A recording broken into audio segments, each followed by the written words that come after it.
conducting a civil trial without legal representation. Closing submissions.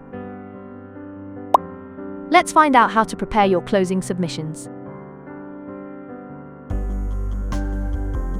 Closing submissions allow you to present your arguments on why the court should decide in your favor.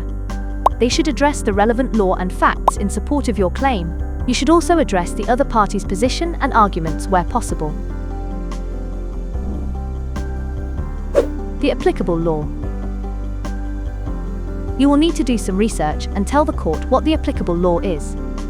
The law can be found in statutes, cases, and academic publications such as textbooks.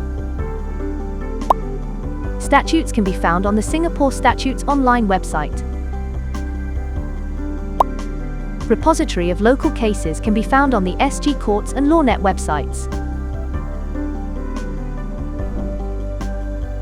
The facts. You will need to review the facts and inform the court of what is relevant. The facts may be found in the affidavits of evidence in chief, or AEICs in short, bundles of documents, and the oral evidence that arose during the trial. You should not introduce documents or evidence outside of these materials. Your submissions should be prepared in a logical and organized manner. You should focus on the key points and avoid going into irrelevant material. Closing submissions can be made either orally in court on the day itself or in written form on a later date. Oral closing submissions. Oral submissions are the default mode for simplified trials. This applies to all originating claims before a magistrate's court, or to originating claims before a district court if parties consent. Oral submissions may also be made in cases that the court finds suitable. You should be prepared to make these submissions on the day the trial is scheduled. Written closing submissions. If the court decides that written submissions are more suitable, the court will give the timelines for the submissions at the end of the trial. If written submissions are prepared, you should apply for the trial transcripts. This will set out what was said verbally in court. You should make clear references to the transcripts, AEICs, documents and authorities in your written submissions.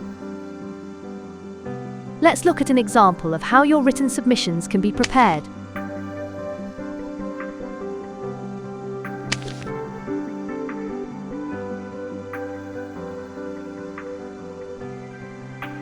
Ensure that you file the closing submissions according to the timelines set by the court and send a copy to the other party. Once the closing submissions are done, the court will consider the matter before delivering its decision, also known as judgment. The court may pronounce the judgment on the same day in appropriate situations, such as if oral submissions are made, or on another day. Thank you for watching. We hope you find the information useful. Please refer to the Rules of Court, Practice Directions and other guides on the SG Courts website for more information.